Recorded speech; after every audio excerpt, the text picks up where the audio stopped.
वालेकुम friends, I hope you are doing well. So आज जो है हमने पैलेटाइन टॉन्सिल को डिटेल में डिस्कस करना है। ठीक है, लास्ट वाली वीडियो में मैंने ओरोफेरिंक्स और वेलियार लिम्फेटिक रिंग के बारे में जो है काफ़ी डिटेल में बात की थी। ठीक है, यू नो कि ओरोफेरिंक्स का यहाँ पे कोई भी सेक्शन मतलब नहीं दिया हुआ डिटेल सेक्शन ना, जिस तरह से हमने लेरिंगोफेरिंक्स का पढ़ा था। तो मैंने फिर ओरोफेरिंक्स में जो भी इम्पोर्टेंट था वो सब मैंने आपसे डिस्कस किया था। ठीक है, और उसके अलावा ये रिंग के बारे में भी, वेलियार लिम्फेटिक रिंग के बारे में भी डिस्कस किया था। ठीक है, लास्ट वीडियो में।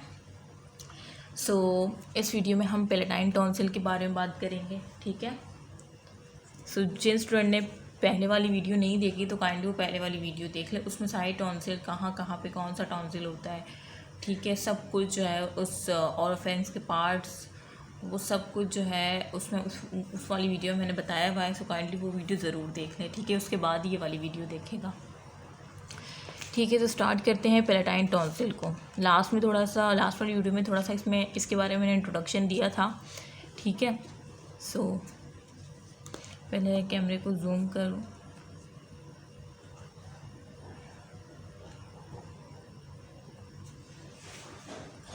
पैलेटाइन टॉन्सिल लैटिन स्वेलिंग और ठीक है, so the palatine tonsil occupy the tonsillar sinus और फोसा बिटवीन पैलेटोग्लॉसल एंड पैलेटोफिरेंजियल आर्च। तो ये मैं लास्ट वाली वीडियो में भी इसकी पोजीशन बता चुकी हूँ कि इसकी पोजीशन कहाँ थी, क्योंकि मुझे ये पैलेटाइन टॉन्सिल हमारा ओरोफेरिंक्स में ही होता है ना, तो इस वजह से ये लास्ट वाली वीडियो में भी बताया था। अब ये देखें क्या कह रहे हैं, वही बात कह रहे हैं कि पैलेटाइन टॉन्सिल जो है कहाँ पे ऑक्यूपाई करता है, द टॉन्सिलर साइनस जो मैंने दिखाया था, या फोसा, टॉन्सिलर साइनस के लिए या फोसा के लिए, जो किसके बिटवीन था, पैलेटोग्लॉसल और पैलेटोफिरेंजियल आर्च के बिटवीन जो एक साइनस बन रहा था ना, तो उसके दरमियान ही हमारा पैलेटाइन टॉन्सिल होता है। ठीक है, it can be seen through the mouth, और इस वजह से ये जब हम हमारे माउथ के बिल्कुल मतलब सामने हमें दिखता है, माउथ में दिख जाता है। तो मैं आपको दिखा देती हूँ दोबारा से, लास्ट वाली वीडियो में भी ये मैं दिखा चुकी हूँ, बार बार बता रही हूँ।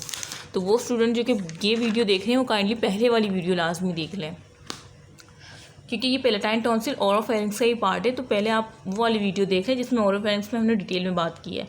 देखिए ये सारा मेंशन भी किया था मैंने लास्ट वाली वीडियो में आपके लिए। देखिए ये हमारा सामने वाला है, जब हम मुंह खोलते हैं ना तो ये सॉफ्ट पैलेट है ऊपर, ये यूव्यूला है और ये हमारी टंग है, ये पोस्टीरियर पार्ट है। जब हम मुंह खोलते हैं ना तो इस तरह से हमें सामने पैलेटाइन टॉन्सिल दिख रहा होता है। ठीक है, अब ये पैलेटाइन टॉन्सिल देखिए कहाँ पे, एक साइनस में है, और वो साइनस कौन बना रहा है, किसके बिटवीन है वो साइनस, वो ये कि हमारा इंटीरियर टॉन्सिलर पिलर है। जब हम मुंह खोलते हैं तो सामने से हमें एक ऐसा पिलर दिखता है जिसे हम कहते हैं इंटीरियर टॉन्सिलर पिलर, और एक पीछे से दिखता है जिसे हम पोस्टीरियर टॉन्सिलर पिलर कहते हैं।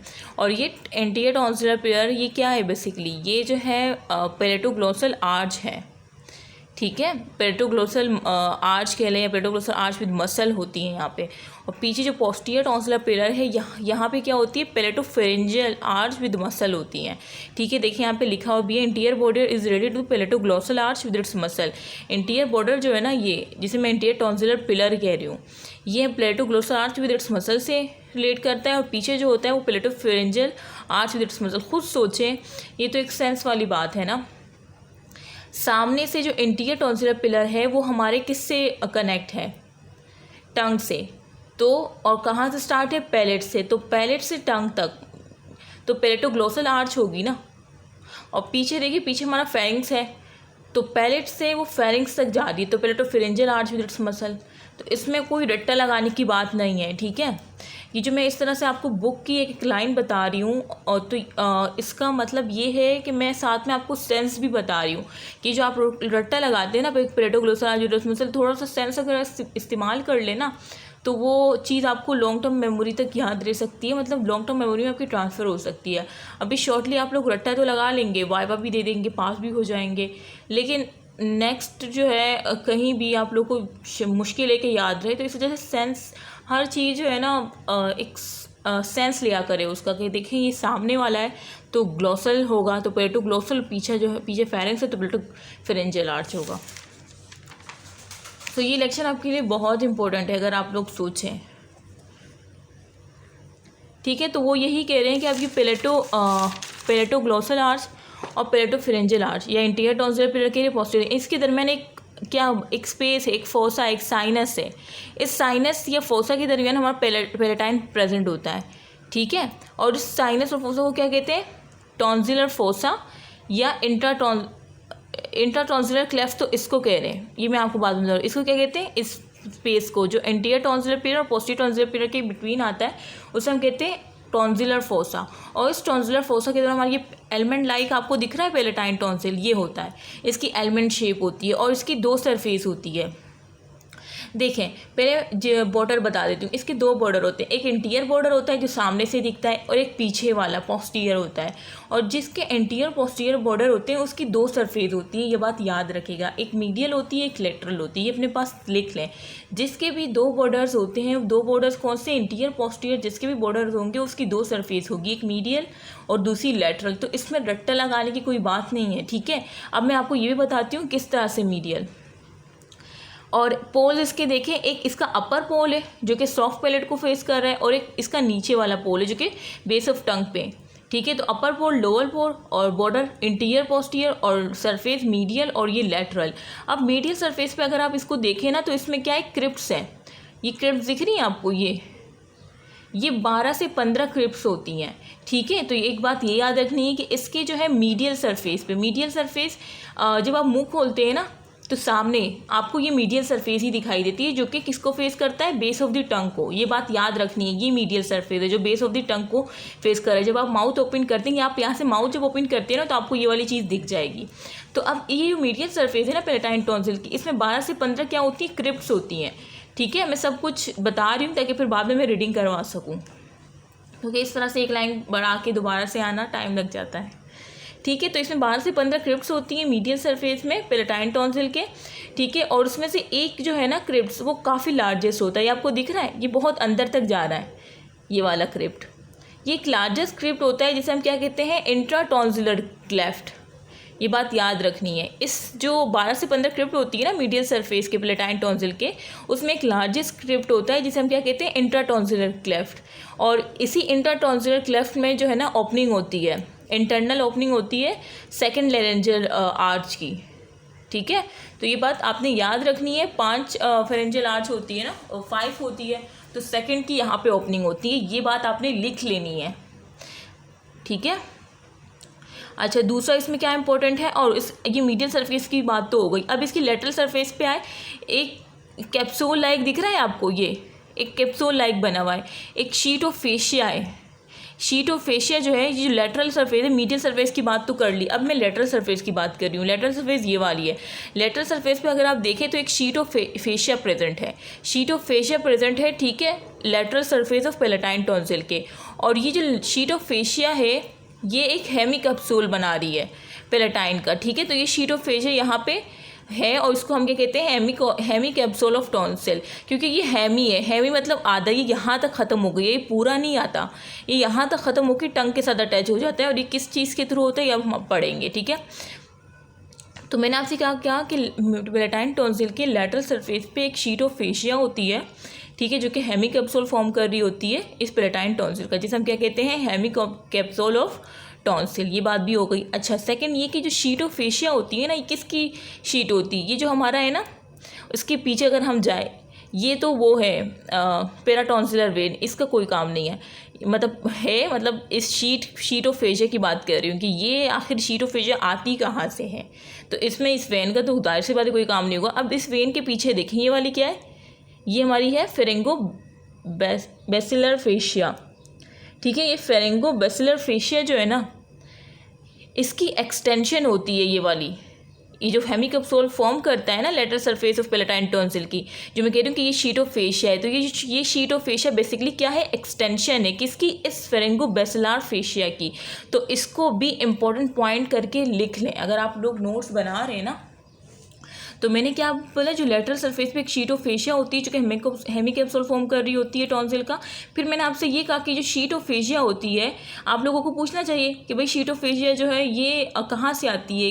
तो ये बेटा ये जो है शीट ऑफ फेशिया होती है ना, ये हमारी जो फेरेंगो बेसिलर फेशिया है ना, ये पेराटॉन्सिलर वेन के पीछे जो फेरेंगो बेसिलर फेशिया है, इसकी एक्सटेंशन होती है बेसिकली ये शीट ऑफ फेशिया, जो कि हेमी कैप्सूल फॉर्म कर रही होती है पैलेटाइन टॉन्सिल का, ठीक है। और उसके बाद इसके पीछे अगर हम जाए डीप में, हमारे पास क्या होगा, पेलेटाइन टॉन्सिल के डीप में पहले तो फेरिंगोबैसिलर फेशिया आ गया, उसके बाद क्या आ रहा है, सुपीरियर कॉन्स्ट्रिक्टर। और ये सुपीरियर कॉन्स्ट्रिक्टर क्या है, ये वो है, मसल है किसकी, फेरिंग्स की। Superior constrictor, middle, inferior constrictor, आगे हम मसल और फेरिंग्स पढ़ेंगे ना, तो हम पढ़ेंगे।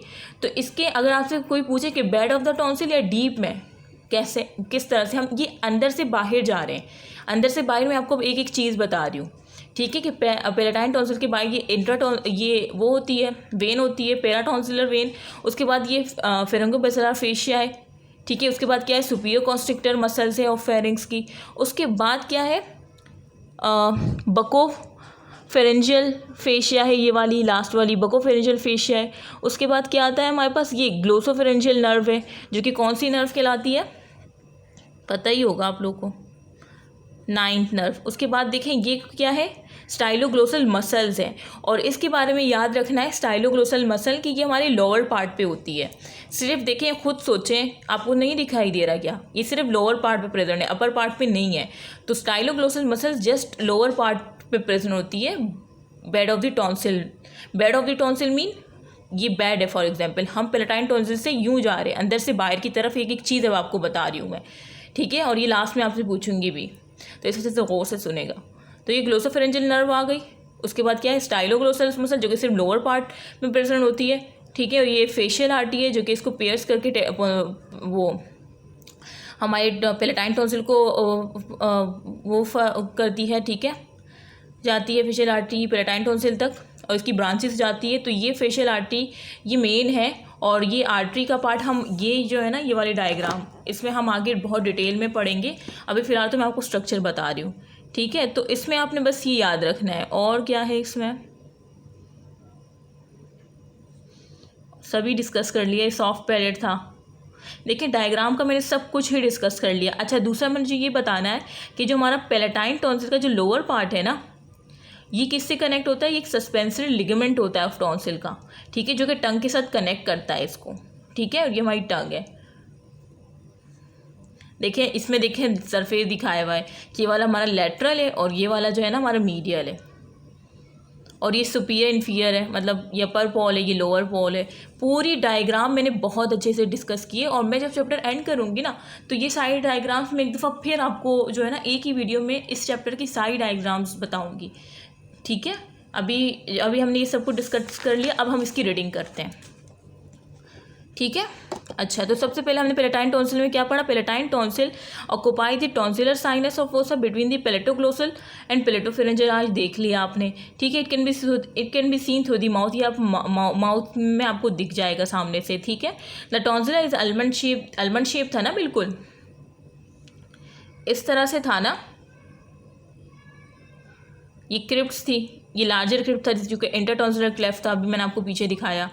अच्छा, और इसकी दो सरफेस होती है, मीडियल लेटरल, 2 बॉर्डर्स होते हैं, इंटीरियर पोस्टीरियर, 2 पोल्स होते हैं, अपर एंड लोअर, ये भी मैंने डिटेल में बता दिया कि जिसके बॉर्डर्स इंटीरियर पोस्टीरियर होंगे उनकी सरफेस हमेशा मीडियल और लेटरल होगी, और 2 poles upper and lower.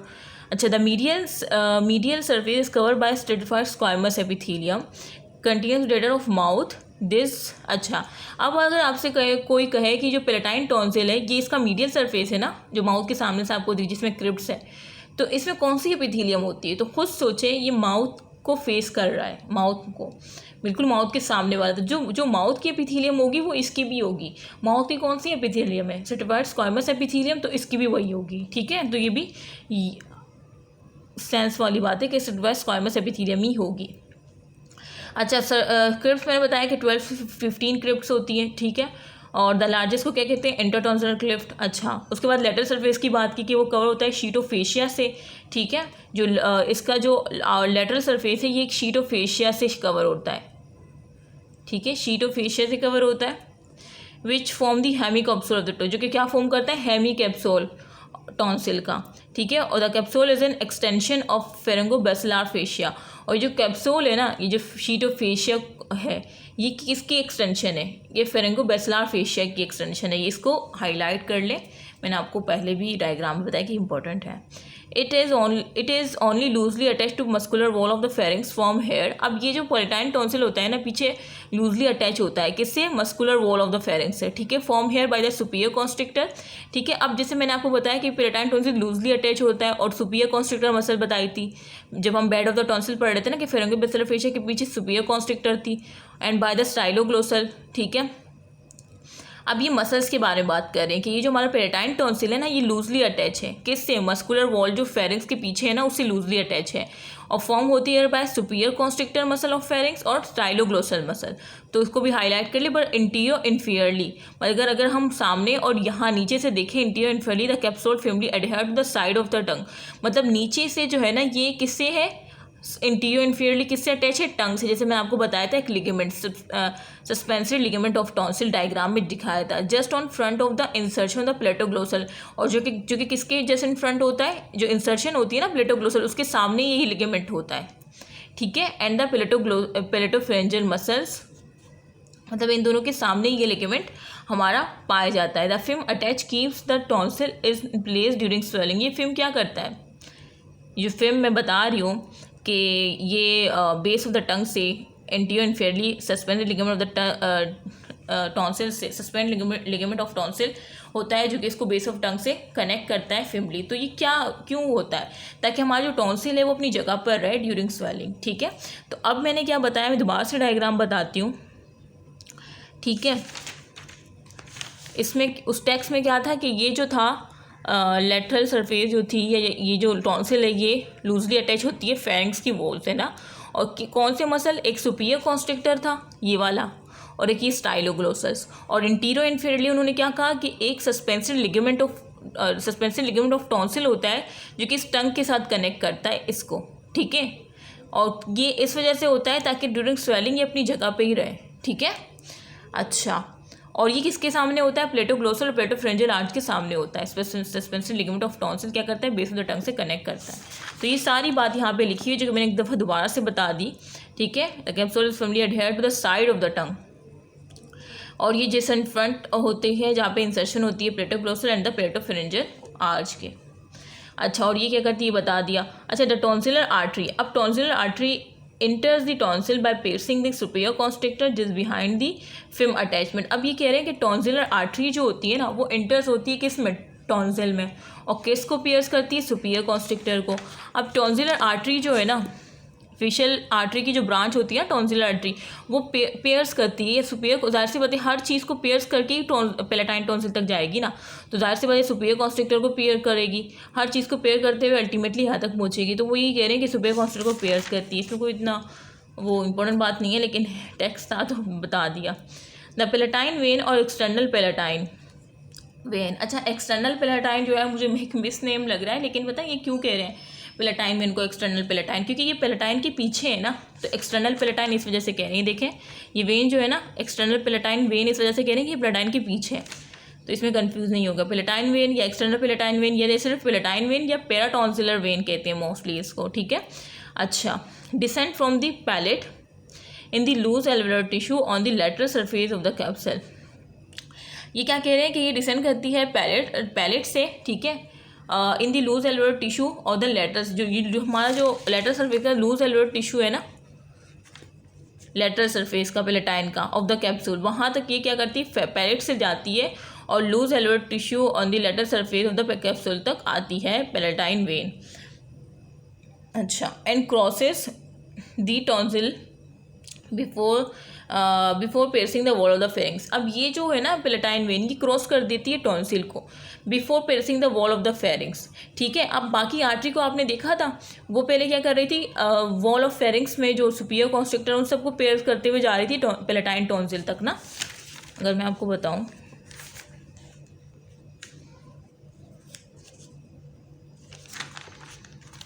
Artery जो थी ना वो इन सब को पेयर्स करती हुई जा रही थी सुपीरियर कॉन्स्ट्रिक्टर को, उसकी ब्रांच फिर मतलब अल्टीमेटली पेलेटाइन टॉन्सिल तक आ गई थी। देखिए पेलेटाइन वेन का क्या है कि वो जो है फ्रॉम पैलेट से आती है और हेमिकैप्सूल ऑफ द पेलेटाइन टॉन्सिल तक जाती है, ठीक है, इसको क्रॉस कर लेती है बिफोर, मतलब पहले ही इसको सुपीरियर कॉन्स्ट्रिक्टर इन सबको क्रॉस करने की ज़रूरत नहीं होती, पहले से ही इसको क्रॉस कर लेती है, ठीक है। जबकि आर्टरी हमारी इन सबको क्रॉस करते हुए आती है, जबकि वेन सिर्फ डायरेक्ट आ जाती है, मतलब इन सबको before the wall of pharynx, मतलब उसको पेयर नहीं कर पाती। यही लिखा हुआ है कि and cross the palatine vein a pattern also distant from the parent in the loose alveolar tissue, ठीक है, on the lateral surface of the, उसमें लूज एल्वेयर टिश्यू होता है लेटरल सरफेस, और वहाँ से क्रॉस करती है टॉन्सिल को, ठीक है, before piercing the wall of the pharynx. की बात आपको समझ आ गई होगी आई होप, कि वो उसको आर्टरी की तरह सुपीरियर कॉन्स्ट्रिक्टर उससे पेयर्स नहीं करती, डायरेक्ट वो पहले किसी को क्रॉस करती है, टॉन्सिल्स को। अच्छा, द वेन में बी इंज्योर्ड। अब ये वेन जो होती है ना, ये क्या होती है, इंज्योर्ड भी हो सकती है during removal of the tonsil और टॉन्सिलोटोमी। अब ये क्या है, जब हम हमारे टॉन्सिल में अल्लाह ना करें, मतलब किसी के टॉन्सिल में अगर स्वेलिंग हो जाए, ठीक है, या कोई इन्फेक्शन हो जाए, और मोस्टली पेलेटाइन टॉन्सिल की बात होती है, और पेलेटाइन टॉन्सिल को जस्ट टॉन्सिल भी कहते हैं, ठीक है। तो फिर हम डॉक्टर्स जो है ना उनको उस टॉन्सिल को रिमूव करते हैं, तो उस टॉन्सिल के रिमूवल को क्या कहते हैं, टॉन्सिलोटोमी। तो टॉन्सिलोटोमी जो है ना, जब हम टॉन्सिल को रिमूव करते हैं, तो अगर ये पेलेटाइन टॉन्सिल इंज्योर्ड हो गई, क्योंकि ये कह रहे हैं कि इन दी लूज एल्वेयर टिश्यू में कैप्सूल में होती है, तो अगर ये इंज्योर्ड हो गई तो बहुत ज़्यादा ब्लीडिंग आ सकती है, ठीक है।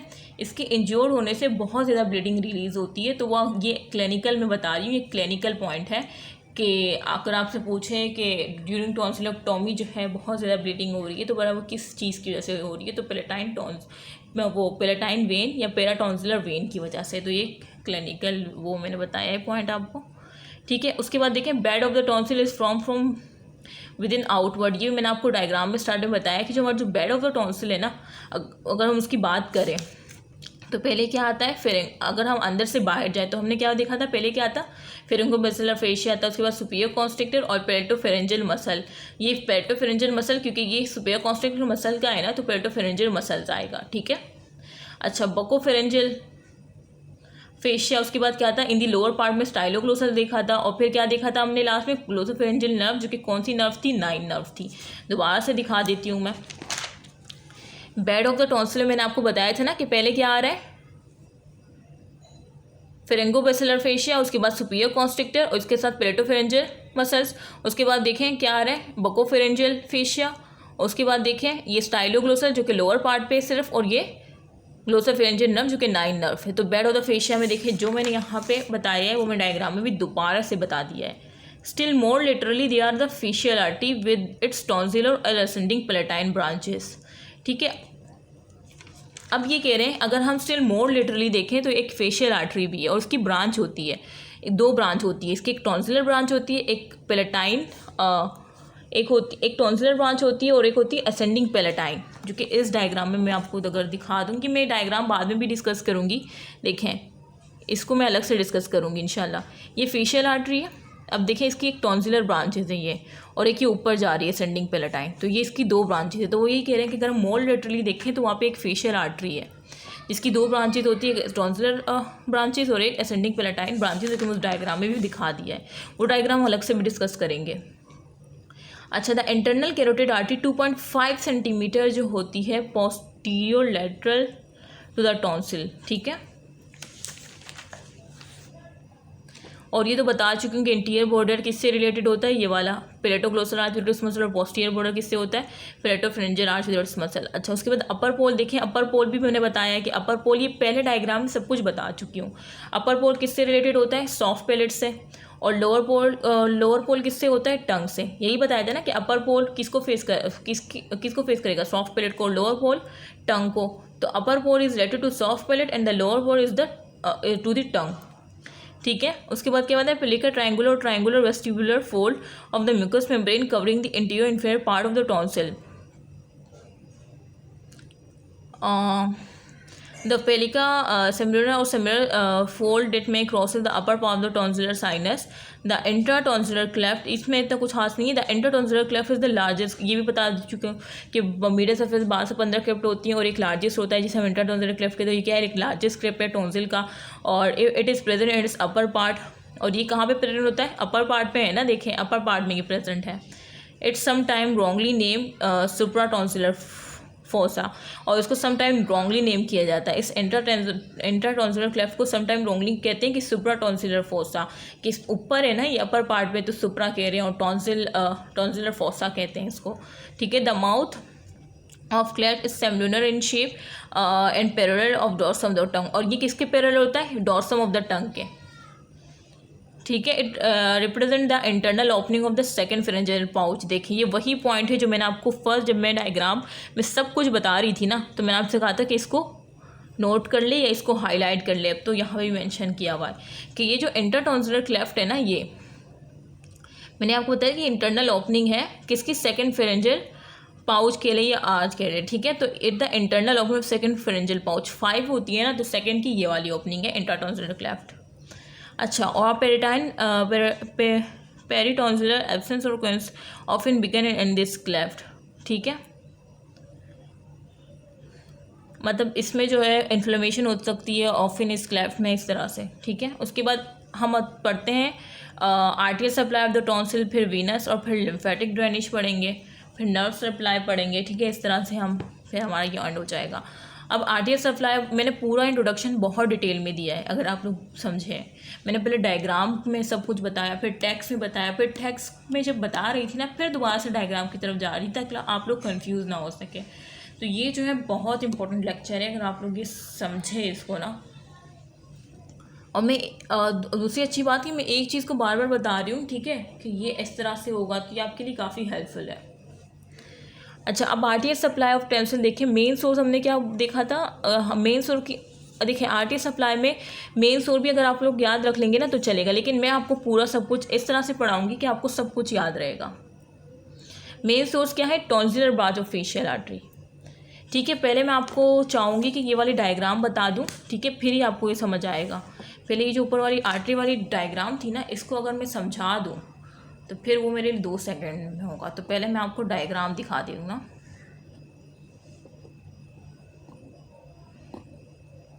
मैंने स्टैंड फिक्स कर दिया है। देखें, ये आर्टियल supply of the palatine tonsil है, तो मैं आपको सही से बताऊंगी। देखें, 2 कैरोटिड आर्टरी की 2 होती है, एक इंटरनल कैरोटिड, एक एक्सटर्नल कैरोटिड। इंटरनल तो 2.5 सेंटीमीटर वो होती है ना लेटोस से, जिससे हम वो तो हो ही नहीं सकती। तो एक्सटर्नल कैरोटिड यहाँ पे होती है, ठीक है। तो एक्सटर्नल कैरोटिड की पहली ब्रांच कौन सी है? लिंगुअल, ठीक है। ये एक्सटर्नल कैरोटिड की पहली ब्रांच है लिंगुअल। उसके बाद दूसरी कौन सी? ये फेशियल। ये लिंगुअल पहली हो गई, एक्सटर्नल कैरोटिड की पहली ब्रांच लिंगुअल। सेकंड कौन सी ब्रांच है? फेशियल।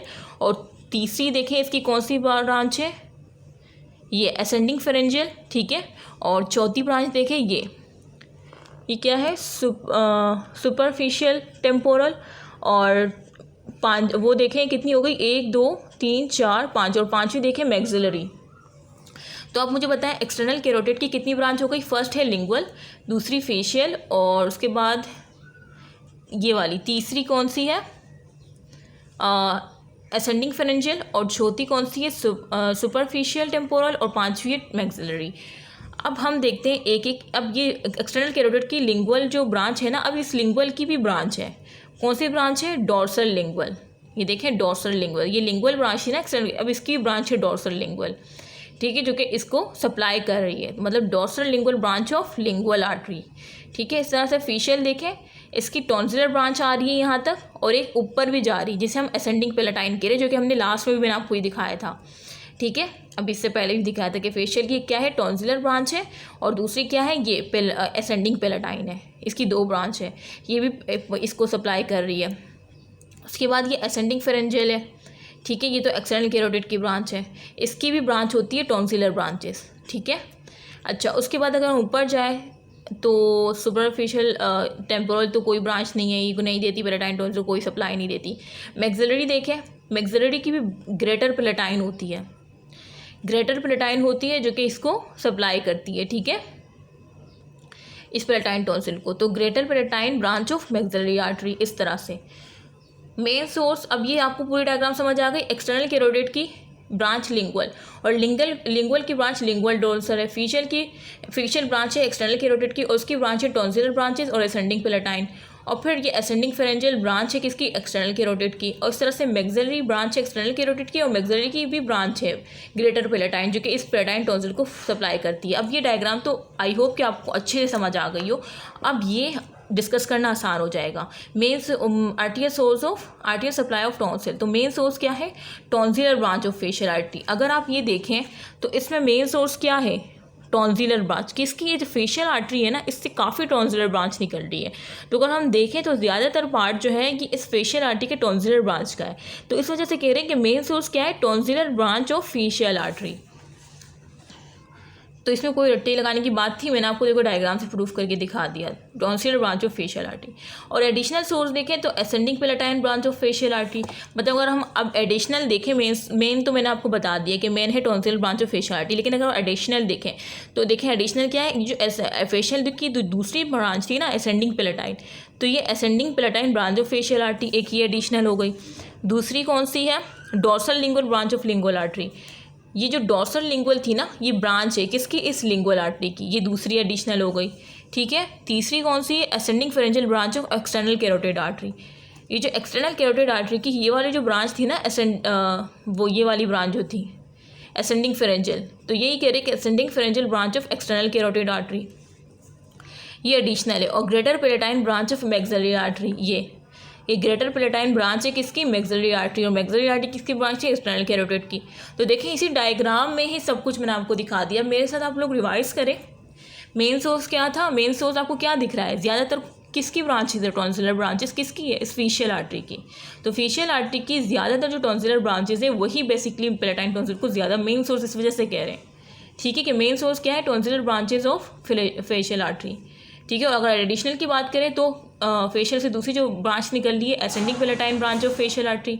ठीक है, और dorsal lingual branch of lingual artery, और ascending pharyngeal branch of external carotid artery, greater palatine branch of maxillary artery. देखें मुझे याद हो गया तो इसका मतलब आप लोग को भी याद हो गया होगा। ठीक है, तो देखें ये पूरा हमने याद भी कर लिया साथ में डायग्राम को देख देख के, तो इसमें कोई भी रट्टा लगाने की बात है यही नहीं, क्योंकि मैंने साथ साथ आपको दिखा भी दिया।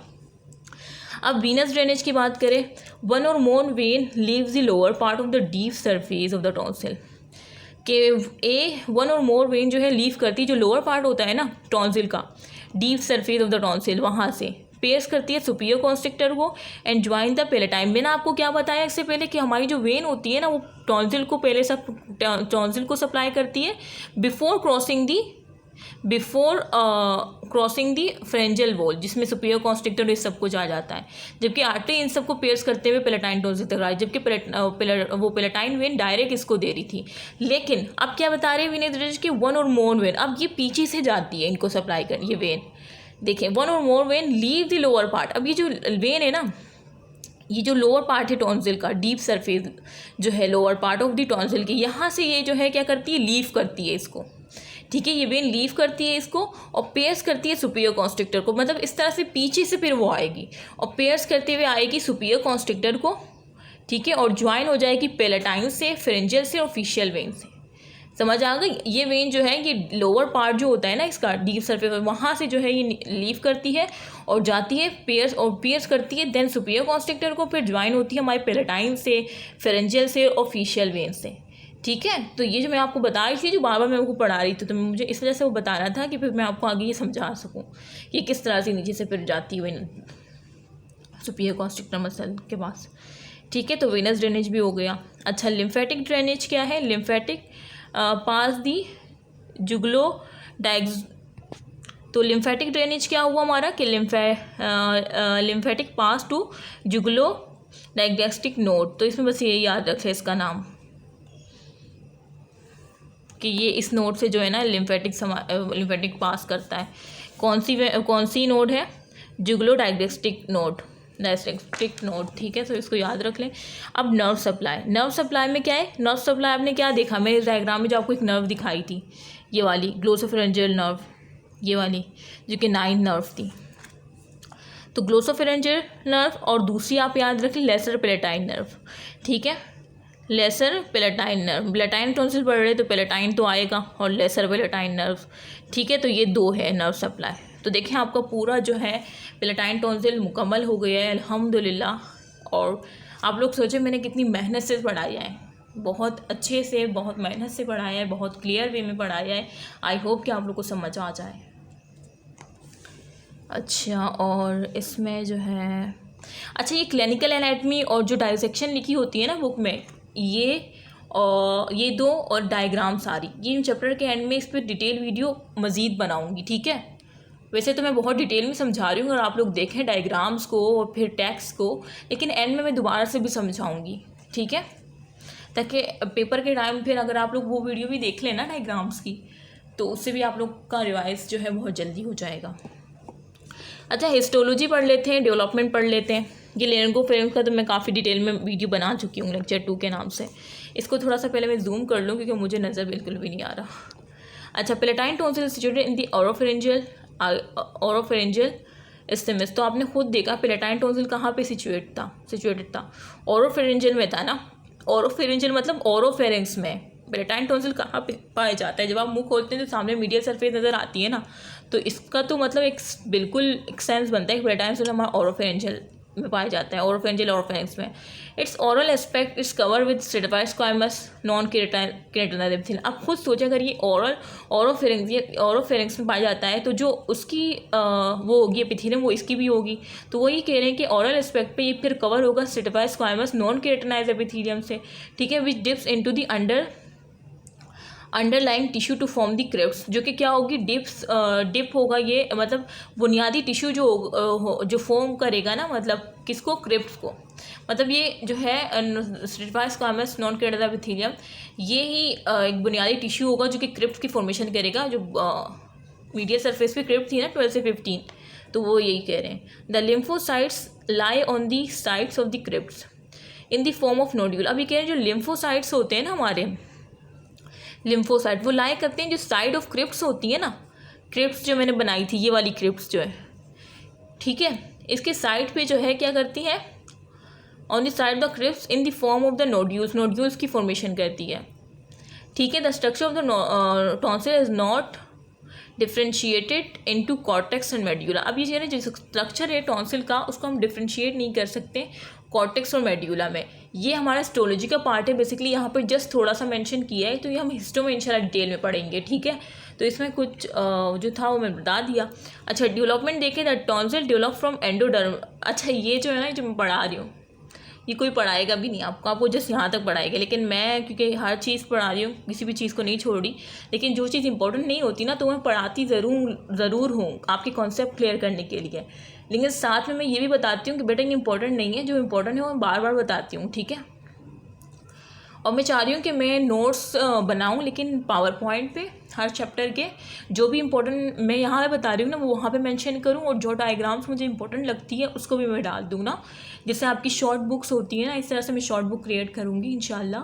उसके जो है ना, मतलब नोट्स बनाऊँगी मैं पावर पॉइंट पे, और उसके एंड में जो है मैं MCQs भी, क्योंकि मैं ऐसे एक लाइन समझा रही हूँ तो मेरे लिए MCQs बनाना कोई मुश्किल काम नहीं है। तो मैं तकरीबन 50 MCQs तो डालूंगी हर चैप्टर के लास्ट में, फिर वो नोट्स मैं आपको प्रोवाइड करूँगी। अगर आप लोग चाहते हैं कि मैं इस तरह से करूँ तो फिर मुझे बताइएगा, क्योंकि इस पर दायर से बाद मेरा टाइम भी लगेगा।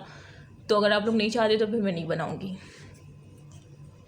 ठीक है। तो ये तो हो गया ना कि टॉन्सिल डेवलप होता है। अच्छा, नहीं हुआ development. Tonsil develop from the endoderm of ventral part of the second pharyngeal pouch. अब ये कह रहे जो टॉन्सिल होता है ना, ये डेवलप होता है किससे, एंडोडर्म जो होता है ना, ventral part of second pharyngeal pouch का। इसको आप याद रख लीजिएगा।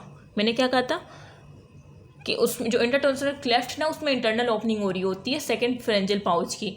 तो अब ये कह रहे हैं कि जो टॉन्सिल डेवलप होता है ना, वो हमारे एंडोडर्म से होता है, ventral part of second pharyngeal pouch. Some part persist as the intertonsillar cleft. अब कह रहे हैं कुछ पार्ट जो है किसमें परसिस्ट कर जाता है, इंटरटॉन्सिलर क्लेफ्ट। इस वजह से मैं कह रही थी कि वो इंटरनल ओपनिंग है इसकी। तो अब समझ आया क्यों है, क्योंकि ये इसी से डेवलप करता है। The lymphocyte are mesodermal in, और जो लिम्फोसाइट्स होते हैं वो कौन से होते हैं, मीजोडर्मल इन ओरिजिन होते हैं, ठीक है।